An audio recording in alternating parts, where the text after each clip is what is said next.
से हुई मौत का सही आंकड़ा नहीं बताने का आरोप बिहार सरकार पर लगाया है और साथ ही सरकार को इसकी दोबारा समीक्षा कर जांच कराने की बात कही है।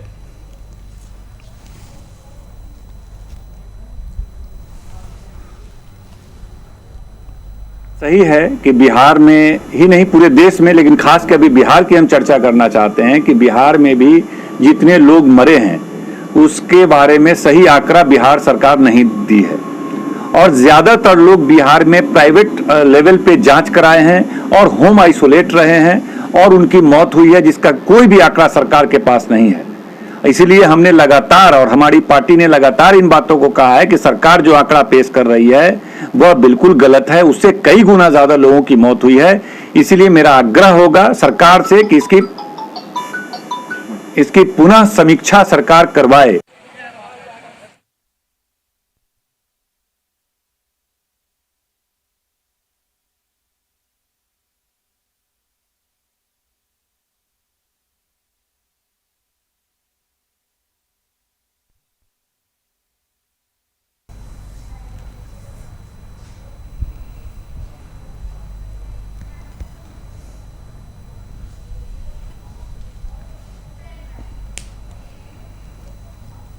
और इसी खबर पर अधिक जानकारी के लिए हमारे वरिष्ठ संवाददाता शशांक दुबे हमारे साथ फोन लाइन पे हमारे साथ लाइव जुड़ गए हैं। शशांक जी, जिस तरीके से कोरोना के मामलों को लेकर हमेशा से जो विपक्ष है वो राज्य सरकार को घेरने की कोशिश कर रही है और लगातार ये आरोप लगाया जा रहा है कि वो जो सही आंकड़ा है उसे छुपा रही है सरकार। लेकिन यार जो विपक्ष जो आरोप है उनमें काफी दम है और सरकार ने उस बात को माना भी है कुछ हद तक। देखिए, परसों की बात है, लगभग 8-9 तारीख को जब राज्य सरकार ने अपने आंकड़े जारी किए थे जो 5000 से कम थे, उसके बाद काफी हल्ला मचा कि आंकड़े पूरी तरह से गलत है और भ्रामक है। लेकिन राज्य सरकार ने फिर रिवाइज किया पूरे आंकड़ों को, चूंकि तमाम जिलों से, तमाम पेरीफेरी से, प्राइवेट हॉस्पिटल से या ऐसे तमाम जगह हैं जहां पर से वो आंकड़े एकत्रित किए जाते हैं कि अमुक व्यक्ति की कोविड से मौत हुई है। क्योंकि कोविड से मौत सिर्फ अस्पतालों में नहीं हुई है, अस्पतालों से बाहर भी हुई है। तो राज्य सरकार का तर्क है कि उनके पास जो अभी तक आंकड़े थे वो सरकारी अस्पतालों के थे, जो अस्पतालों से आंकड़े आते हैं, लेकिन जो अन्य जगह के आंकड़े हैं, अन्य जगह के डेटा हैं, वो नहीं पहुंचे थे। तो उसको उन्होंने परसों रिवाइज किया था और वो आंकड़े बढ़कर लगभग 9400 से ऊपर, 9400 से ऊपर चले गए। यानी एक दिन में जब आंकड़े रिवाइज किए गए तो लगभग 3500 से 4000 डेथ टूल्स बढ़ी। तो कहीं ना कहीं इसी के बाद विपक्ष हमलावर और ज्यादा हो गया। विपक्ष पहले से विपक्ष आवाज उठा रहा था। विपक्ष का कहना है कि जो डेथ के आंकड़े हैं, जो डेटा है वो गलत है, सरकार मैनिपुलेशन कर रही है और कहीं ना कहीं ज्यादा मौतें हुई हैं और सरकार छिपाने की कोशिश कर रही है। लेकिन सरकारी जो अधिकारी है या विभाग है, स्वास्थ्य विभाग है, उसका कहना है कि वो आंकड़े छिपाने की कोई कोशिश नहीं है, तमाम चीजें स्पष्ट होती हैं। लेकिन बहुत सारी ऐसे मौतें हुई हैं जो रिकॉर्डेड नहीं होती हैं, जो भर्ती हुए हैं लेकिन उनकी मौत, वो रिलीव होकर चले गए और बाद में उनकी मौत हुई, या बहुत सारे ऐसे केसेस जो भर्ती ही नहीं हुए उनकी मौत हुई है। तो सरकार को डेटा कलेक्ट करने में टाइम लग रहा है, तो सरकार डेटा कलेक्ट कर रही है और उसको टाइम टू टाइम रिवाइज कर रही है। तो 9 तारीख को सरकार ने एक डेटा रिवाइज किया था और मेगा डेटा रिवाइज था, यानी लगभग डबल केसेज हो गए थे उनके आंकड़े के अनुसार। और यही वो वजह है कि कल जो नेशनल फिगर आया था उसमें अचानक वृद्धि हुई और पूरा कोहराम मच गया कि जो डेथ टूल्स हैं वो नेशनल फिगर डबल से ज्यादा कैसे हो गई है। तो फिर उसके बाद ये पाया गया कि बिहार ने चूंकि अपने आंकड़े रिवाइज किए हैं, यही वजह है कि वो आंकड़े बढ़ गए हैं तेजी से।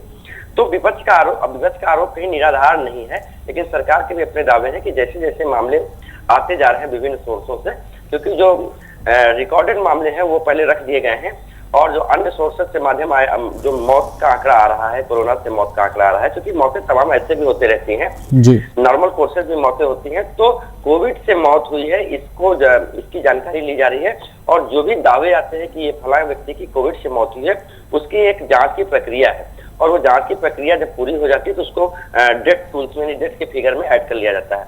एक कंटिन्यूअस प्रोसेस है, सरकार टाइम टू टाइम रिवाइज करते आई है। जी शशांक जी, लेकिन जिस तरीके से विपक्ष लगातार आंकड़े छिपाने का आरोप लगा रही है और ये शुरुआत से ही लगा रही है और सरकार जो है उस आंकड़े को बता रही है कि वो सही है, लेकिन क्या सरकार कोई ऐसा तथ्य क्यों नहीं पेश करती है जिससे विपक्ष की जो ये आरोप है वो गलत साबित हो, जैसा कि सरकार का कहना है? बिहार की कैबिनेट ने पास किया था पिछले साल ही एक प्रस्ताव पास किया था। उस प्रस्ताव में था कि जो भी व्यक्ति कोविड से मौत होगी जिसकी, उनके आश्रितों को 4 लाख रुपए दिए जाएंगे। जी। तो विपक्ष का आरोप है कि सरकार पैसे देने से बचने के लिए आंकड़ों से मैनिपुलेशन कर रही है। लेकिन अगर ग्राउंड पे जाए आज तो ये बात समझनी होगी कि जो व्यक्ति अंडर ट्रीटमेंट हॉस्पिटलाइज हुए हैं, उनको कोविड डिटेक्ट हुआ है और कोविड के ट्रीटमेंट के दौरान उनकी मौत हो गई है, तो बाकायदा उसका एक सर्टिफिकेट जारी होता था कि इनकी मौत कोविड से हुई है। लेकिन अगर किसी व्यक्ति की जांच भी नहीं हुई है किसी सरकारी स्तर पे और व्यक्ति घर उसको कोविड हुआ है और घर पे ही मर गया है और परिजनों ने उसको कहीं ना कहीं उसकी टेस्ट कराने के बजाय उसको फ्यूनरल कर दिया, उनका अंतिम संस्कार कर दिया है, तो अब जाकर अगर वो कोविड क्लेम करते हैं तो थोड़ा मुश्किल हो रही है, क्योंकि कहीं ना कहीं तमाम मौतें उस वक्त हुई हैं और सभी लोग कोविड को क्लेम करेंगे। तो ये एक दिक्कत भी आती है, क्योंकि मामला पैसे का आ जाता है। तो 4 लाख रुपए देने हैं, क्योंकि 4 लाख देने का सवाल नहीं होता है, सवाल ये होता है कि ये स्टेब्लिश करना पड़ता है सरकार को कि ये मौत कोविड से ही हुई है, क्योंकि ये फाइनेंशियल ट्रांजेक्शन होता है यहाँ पे और ये बहुत ही मुश्किल काम होता है। तो जो विपक्ष की मांग है कि बड़े आंकड़े हैं, तो आखिर उन आंकड़ों की जानकारी के लिए एक प्रोसेस है। जो व्यक्ति इंस्टीट्यूशनल डेथ हुई है, जिनकी जो भर्ती थे या जो इलाजरत प्राइवेट भी कहीं थे और कोविड की इलाजरत थे, उनके पास ये सर्टिफिकेट है कि कोविड पॉजिटिव थे और मर गए, तो ऐसे लोगों को कहीं ना कहीं दिक्कत नहीं हो रही है इनलिस्ट होने में। लेकिन ऐसे लोगों को दिक्कत हो रही है जो कहीं से इनरोल्ड नहीं थे, कहीं ट्रीटमेंट में नहीं थे, कोविड की पॉजिटिव रिपोर्ट आने के बाद आई है कि नहीं आई, ये भी उनके पास बहुत तथ्य नहीं है। तो ऐसे लोगों के लिए एक प्रक्रिया होती है, जांच होता है और प्रशासनिक स्तर पर उसकी जांच कराई जाती है, क्योंकि वो व्यक्ति अब है नहीं, उसकी डेड बॉडी भी नहीं है, तो ये भी नहीं पता चल सकता कि वो कोविड संक्रमित था या नहीं था, या नेचुरल कोर्स में उसकी डेथ हुई है या और किसी बीमारी से उसकी डेथ हुई है। क्योंकि नॉर्मल कोर्स में अगर देखा जाए, नियाज एक बात कही जा रही है कि तमाम डेथ जो हो रही थी इस वक्त उनको कोविड की डेथ कही जा रही थी, लेकिन अगर आप पिछले साल या उससे पहले साल की उस पीरियड की उठाकर देखें तो उस साल भी लगभग 30 से 40% से ज्यादा डेथ हुई है जो नॉर्मल कोर्स में हुई है, या तो लोग किसी क्रॉनिक डिजीज से प्रभावित थे या किसी का और कोई प्रॉब्लम था।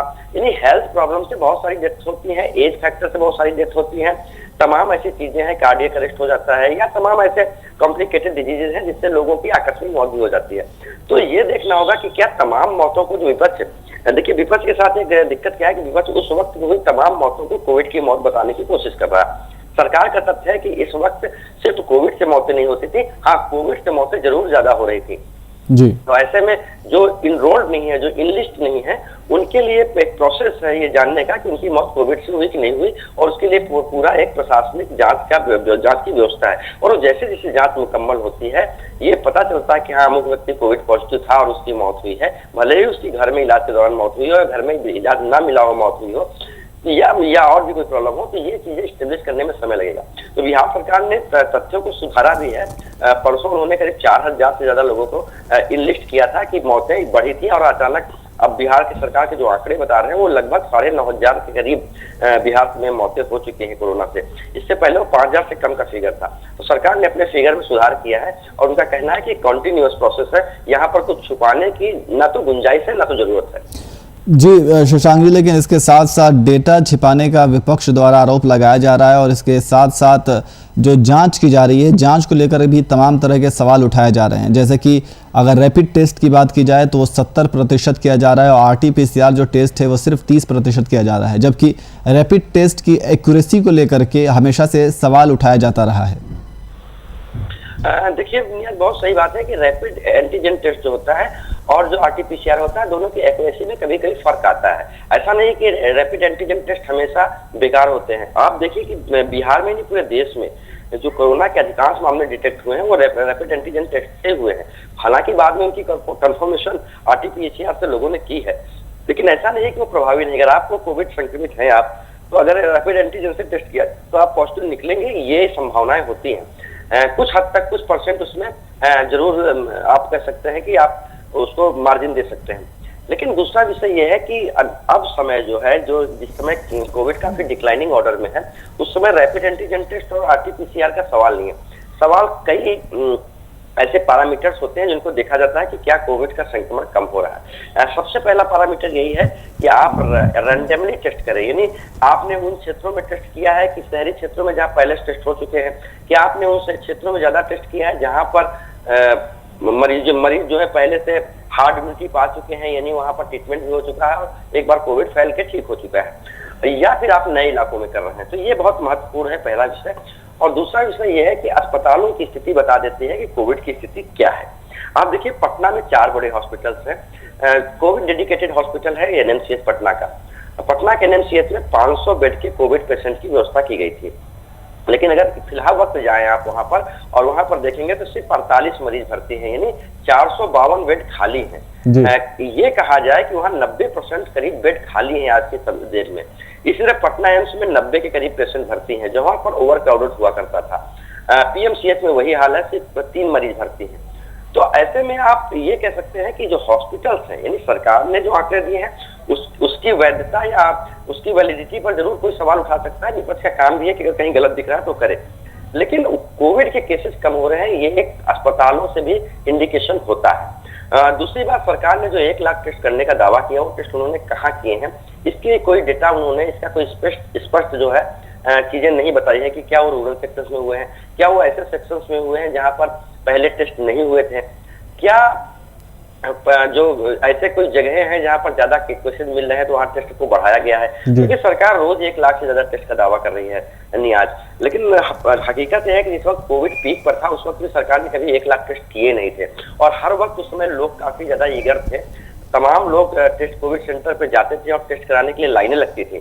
जब टेस्ट कराने के लिए लाइनें लगती थी उस वक्त 1 लाख का फिगर अचीव करना बड़ा मुश्किल होता था। तो अब इस वक्त में कोरोना के मामले ना के बराबर दिख रहे हैं और लोगों में भी कोई उत्साह नहीं है। मैंने जितने सेंटर्स विजिट किए, जहां जहां मैं गया, कहीं भी कोविड टेस्ट कराने के लिए कोई मारामारी नहीं है, कोई लाइन नहीं है, इक्का दुक्का लोग जाके जांच करा रहे हैं। गाँव में कोविड टेस्ट के लिए वैन्स भेजी गई है, तमाम चीजें भेजी गई। तो इतने आंकड़े कहां से आ रहे हैं? जरूर विपक्ष की इस बात में दम है कि क्या 1 लाख से ज्यादा टेस्ट बिहार में हो रहे हैं वास्तव में, या सरकार सिर्फ आंकड़ों का खेल खेल रही है।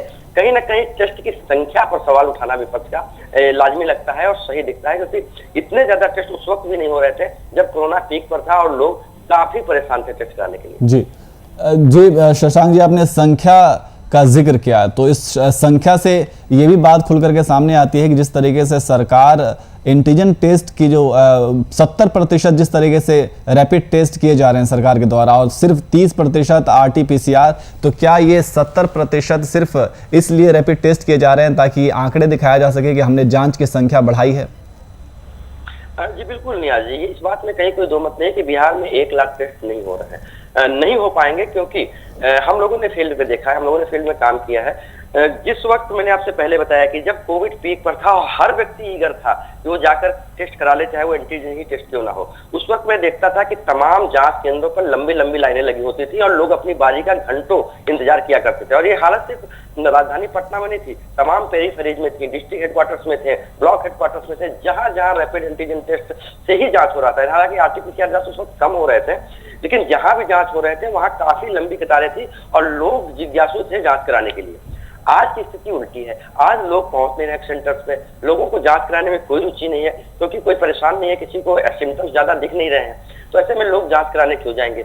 तो जब जांच कराने बहुत कम लोग जा रहे हैं, लोगों का कोई उत्साह नहीं है, ऐसे में 1 लाख से ज्यादा टेस्ट रोज हो जाना कहीं ना कहीं बहुत एक तरह से कहें कि लोगों पच नहीं रही है बात कि 1 लाख से ज्यादा रोज टेस्ट कहाँ हो रहे हैं। तो निश्चित रूप से अगर आप RT-PCR टेस्ट करेंगे तो उसका पूरा डेटाबेस रिकॉर्ड होता है, एंटीजन टेस्ट होते हैं, तो कहीं ना कहीं विपक्ष की इस बात में दम लगता है। हालांकि मैं ये नहीं कहता कि इसमें सरकार की कोई प्रत्यक्ष भागीदारी होगी या सरकार का कोई गाइडेंस होगा, लेकिन निश्चित तौर पे 1 लाख टेस्ट कहीं से गले से उतरने वाली बात नहीं है। और विपक्ष के इस दावे में जरूर तथ्य है कि जांच की संख्या पर मैनिपुलेशन होगा। मैं जांच की क्वालिटी या जांच के रिजल्ट पे नहीं कह रहा हूँ, क्योंकि कोरोना के केसेस वास्तव में कम हुए हैं और उसका जो दूसरा पैरामीटर है हॉस्पिटल, वो बता रहा है कि अब कोरोना का संक्रमण की दर बहुत कम हो गई। बिल्कुल शशांक जी, तो विपक्ष का सवाल कहीं ना कहीं जायज लगता है कि जिस तरीके से जांच की संख्या बढ़ाई गई है और आंकड़े छिपाने की जो बातें सामने आती है, तो कहीं ना कहीं विपक्ष जो है, इस विपक्ष की बातों में दम नजर आता है। बहुत बहुत शुक्रिया शशांक तमाम जानकारी के लिए।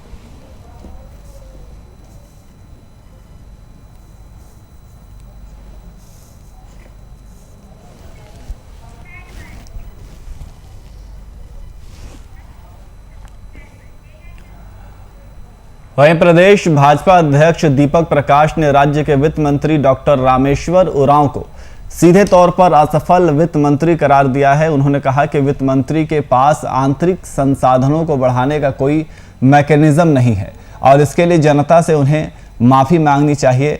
वहीं दीपक प्रकाश के बयान को प्रदेश कांग्रेस ने निराधार और तथ्यहीन बताया है और भाजपा पर जमकर निशाना साधा है।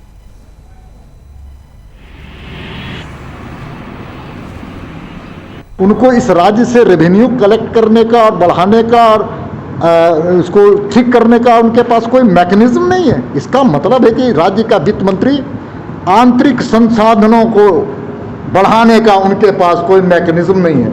पूरी तरह से राज्य की व्यवस्था, फाइनेंशियल स्थिति एनार्किज्म की ओर जा रही है, अव्यवस्था की ओर जा रही है और वित्त मंत्री को स्वयं झारखंड की जनता से माफी मांगना चाहिए कि मैं असफल वित्त मंत्री हूं। बीजेपी के प्रदेश अध्यक्ष का बयान निराधार और तथ्यहीन, ये कह सकते हैं कि छोटा मार्ग का व्यक्ति बड़ी बातें कर रहा है। 33,000 करोड़ रुपए का बकाया माननीय रघुवर दास जी वित्त मंत्री के ऊपर बोझ छोड़ कर गए थे और जब पूरा खजाना खाली हो गया, कोरोना की महामारी हो गई, इसके बावजूद 1.5 वर्षों के अंदर में रामेश्वर उरांव के कुशल वित्तीय प्रबंधन में लोगों को समय पर सैलरी भी मिले, पेंशन भी मिला, योजनाएं भी चली। किसानों के 50,000 रुपए का ऋण माफ किया गया, 15 लाख नए राशन कार्ड के माध्यम से लोगों को खाद्य की आपूर्ति की गई और जितनी योजनाएं डेवलपमेंट की थी वो योजनाएं अब भी चल रही हैं। इतना ही नहीं, जितने भी बकाए पिछली सरकार के काम किए हुए थे वो सब बकाए दिए। इनका भी राज्य है, ये भी सरकार में है, केंद्र में। मुख्यमंत्री जी बार बार पत्र लिखते हैं। और इसी खबर पर अधिक जानकारी के लिए हमारे संवाददाता अभिनव कुमार हमारे साथ लाइव जुड़ गए हैं। अभिनव, जिस तरीके से प्रदेश बीजेपी अध्यक्ष ने डॉक्टर रामेश्वर उरांव के ऊपर एक आरोप लगाया है और उन्होंने कहा है कि ये असफल वित्त मंत्री हैं, क्या है पूरा मामला? देखिए निहाज, अब कोरोना का स्थिति अब धीरे धीरे आप देख रहे हैं कि जो ग्राफ है, जो रेट है कोरोना का, वो धीरे धीरे अब घटने लग रहा है। लेकिन आप देखिए कि जो राजनीति पारा है वो झारखंड में बिल्कुल बढ़ चला है। आरोप प्रत्यारोप का भी दौर जो है अब शुरू हो चुका है। आप देखिए कि क्या स्थिति बनी हुई है और जो सत्ता पक्ष और विपक्ष के नेता एक दूसरे पर हमलावर है। अब देखिए, भाजपा के प्रदेश अध्यक्ष है दीपक प्रकाश, उन्होंने राज्य के जो वित्त मंत्री है रामेश्वर उरांव को लेकर कहा है कि ये जो वित्त मंत्री है बिल्कुल असफल है, इनके पास कोई मैकेनिज्म नहीं है काम करने का और जो वित्तीय स्थिति है राज्य का बिल्कुल खराब हो चला है। तो इसको लेकर उन्होंने जो दीपक प्रकाश है कटाक्ष किया है। तो देखिए कि क्या स्थिति बनी हुई है और जो विपक्ष है वो सत्ता पक्ष पर हमलावर है। कई ऐसे मुद्दे हैं, आप देखते हैं निहाज, और जाहिर सी बात है चूंकि विपक्ष में भाजपा है तो कोई ऐसा मुद्दा नहीं छोड़ना चाहती, कोई सा भी मुद्दा उठाकर वो सरकार पर हमलावर होती है। हालांकि अगर आप देखिए कि जब से ये गठबंधन की सरकार बनी है निहाज, आप देखिए 1.5 सालों का समय गुजर गया और जब ये सरकार बनी थी उसके बाद 2 से 3 महीने के बाद कोरोना का जो पहला लहर था वो रौद्र रूप ले चुका था उस समय और स्थितियां विकट सी हो गई थी। उसके बाद फिर आप देखिए कि 2020 तो यूं ही कोरोना का जो है उसके चपेट में चला गया। अब दूसरी बार देखिए फिर दूसरा लहर 2021 में आया और उस समय भी क्या स्थिति बनी हुई है राज्य की। तो चूंकि 2 बार का जो कोरोना का मार है वो राज्य झेल रहा है और ऐसे में सारी चीजों को टैकल करके चलना थोड़ा डिफिकल्ट होता है। हालांकि आप देखिए कि राज्य ने अच्छा काम, राज्य में कई ऐसे अच्छे काम हुए हैं इस दौरान, 1.5 सालों के दौरान। अगर हम राशन कार्ड की बात कर ले तो 15 लाख राशन कार्ड बांटने की बात की है और ये और किसान ऋण माफी की बात हो, इसके अलावा जो प्रवासी मजदूर आए थे उन पर काम करना हो, तो तमाम चीजें जो है अब की गई है। तो ये सब सारी चीजें देखने को मिल रही है इन 1.5 सालों में। लेकिन कई ऐसे काम हैं निहाज वो अभी तक नहीं हुए हैं, क्योंकि जब सरकार बनने से पहले कई दावे और वादे किए जाते हैं, घोषणा पत्र भी जारी किया जाता है, लेकिन घोषणा पत्र के अनुसार वो सब सारे काम अभी नहीं हुए। चूंकि 1.5 साल का अभी समय गुजरा है और यूं कह ले कि जनता ने जनादेश दिया है 5 सालों का, तो अभी देखना होगा कि आगे आने वाले समय में क्या कुछ होता है। लेकिन अगर हम सत्ता पक्ष की बात करें तो उनका कहना है कि जब पिछली सरकार ने कई जो पैसे हैं वो बकाया करके चले गए थे तो राज्य को थोड़ा संभालना डिफिकल्ट हो रहा था, लेकिन कोरोना की मार ने फिर और दिक्कत कर दिया। तो ऐसे में अगर सत्ता पक्ष की बात करें तो उनका कहना है कि कई ऐसे सारे काम किए गए हैं, उन कामों को सराहा जाए। हालांकि ये भी कहा है सत्ता पक्ष के नेता ने कि केंद्र की तरफ से पैसे बकाए हैं, चाहे कोयले की रॉयल्टी की बात कर ले अपनी हाज, चाहे पानी की रॉयल्टी की बात कर ले, इन तमाम तरह के जो है केंद्र जो सरकार को, जो वर्तमान सरकार है झारखंड में, उनको मदद नहीं कर रहा है। तो ऐसे में केंद्र सरकार को चाहिए कि झारखंड को मदद करे ताकि राज्य विकास की ओर चले। जी अभिनव, ये लगातार देखा जा रहा है कि बीजेपी जो है सत्ता पक्ष को लगातार घेरने की कोशिश कर रही है। तमाम मुद्दे हैं और कई मुद्दों को वो उजागर कर रही है और उस सत्ता पक्ष को लगातार घेरा जा रहा है। लेकिन अगर हम इस कोरोना काल की बात करें तो कोरोना काल में जिस तरीके से सरकार ने कोरोना के जो मामले हैं उसमें कमी आई है और जो जिस तरीके से व्यवस्था सरकार ने की है, ये तो काफ़ी काबिल तारीफ माननी पड़ेगी।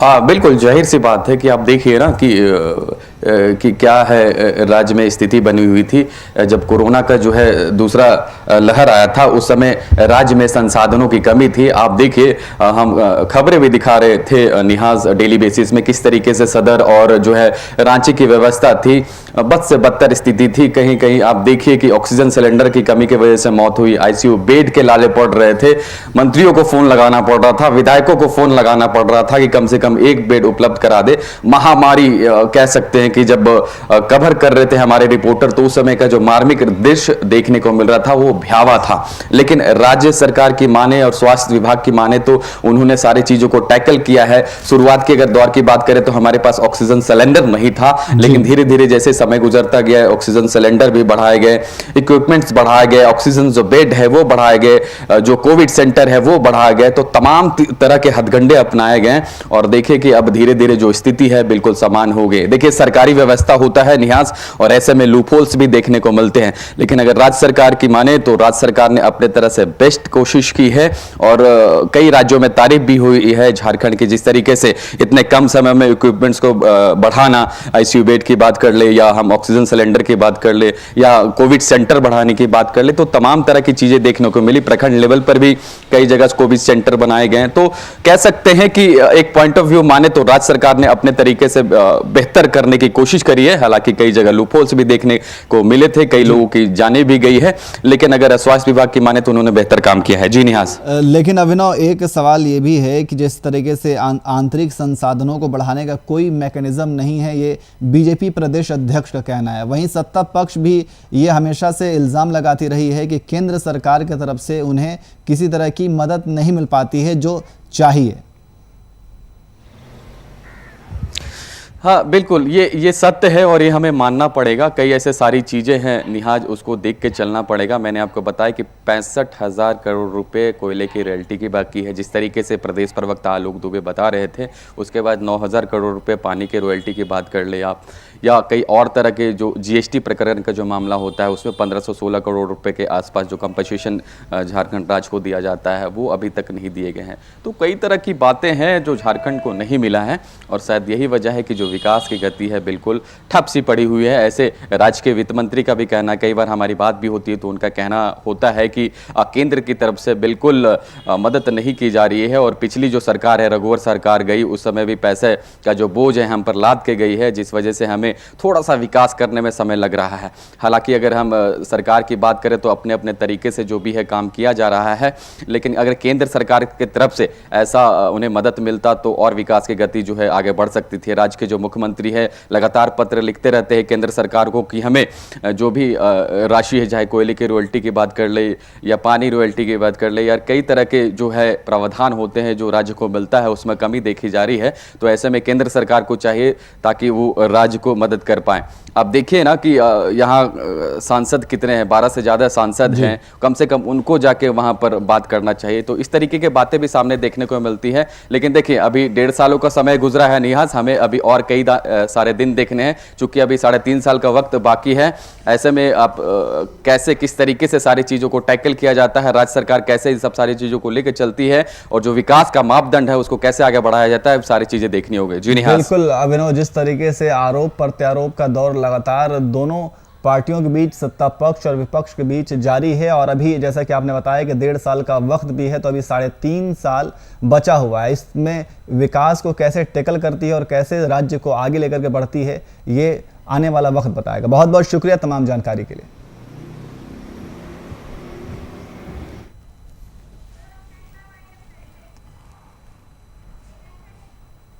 फिलहाल बुलेटिन में इतना ही। देश और दुनिया की तमाम खबरों के लिए देखते रहिए VIP न्यूज़। नमस्कार।